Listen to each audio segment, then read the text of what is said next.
This was a major week in the battle out west over water use. 7 states along the Colorado River Basin were supposed to have reached a collective agreement on how to use less water from an ever-shrinking river, but they failed to do so.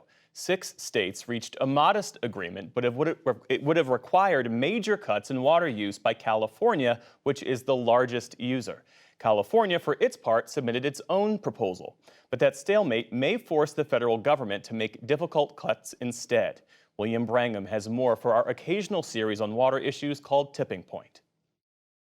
Jeff, the central issue here is that the amount of water flowing down the Colorado River is shrinking, while the demand for that water by those states is growing. A mega drought compounded by climate change is directly at odds with the thirsty cities and farms of the American West.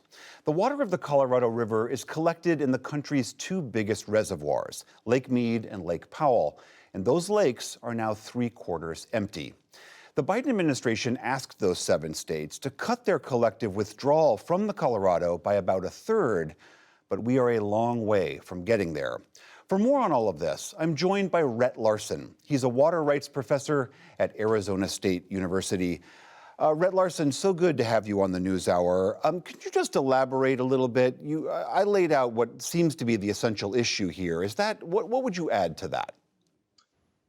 Well, what we're going through right now is a little bit like a bankruptcy proceeding. It's like the river declaring bankruptcy. From the very beginning of the way that the states had shared the Colorado River, we had made assumptions about how much the river could pay out in any given year.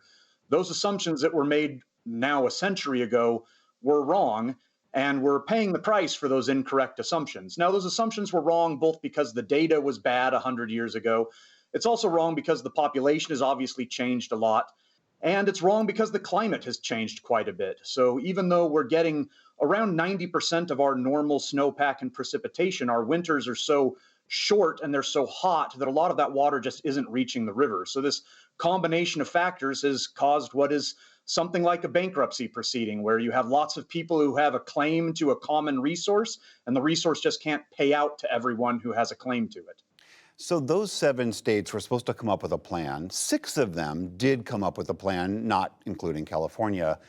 The 6 states that did submit a plan relied a lot on the issue of evaporation in their argument. Can you succinctly explain what they were arguing?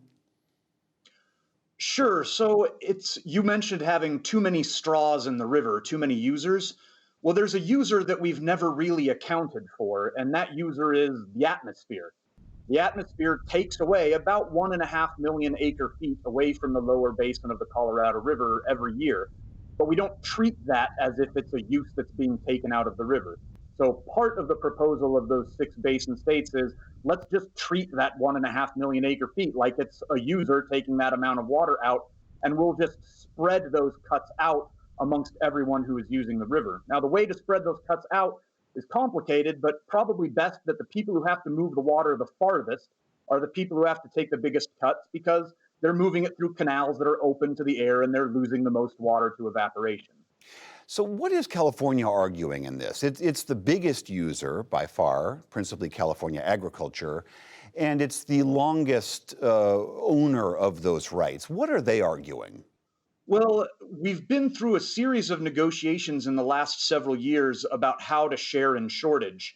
But for decades, California has had what is senior priority. So in the Western United States, we operate under a prior appropriation regime, the first in time, the first in right.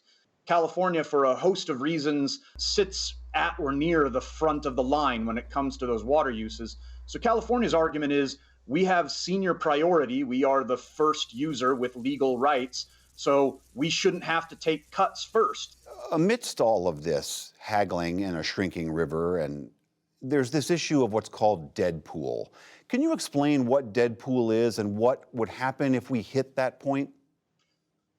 Dead pool is the point at which the reservoir levels have sunk so low that we can't take water out of the reservoir anymore. So effectively, we're no longer regulating the river with a dam. It just becomes a run of the river, meaning the river's just flowing and there's no storage. When you talk about California's power, its political power, its economic power, its legal power, you might ask, why would they ever make a compromise? Why would they ever compromise? Part of that is The risk of Deadpool is so real and its risk is so imminent within the next couple of years, and Deadpool would affect all of us, that it is in everyone's best interest, all the basin states, to come up with a solution because Deadpool is a legitimate risk within the next couple of years if we don't act soon. All right, Rhett Larson at Arizona State University, thank you so much. My pleasure. Thank you.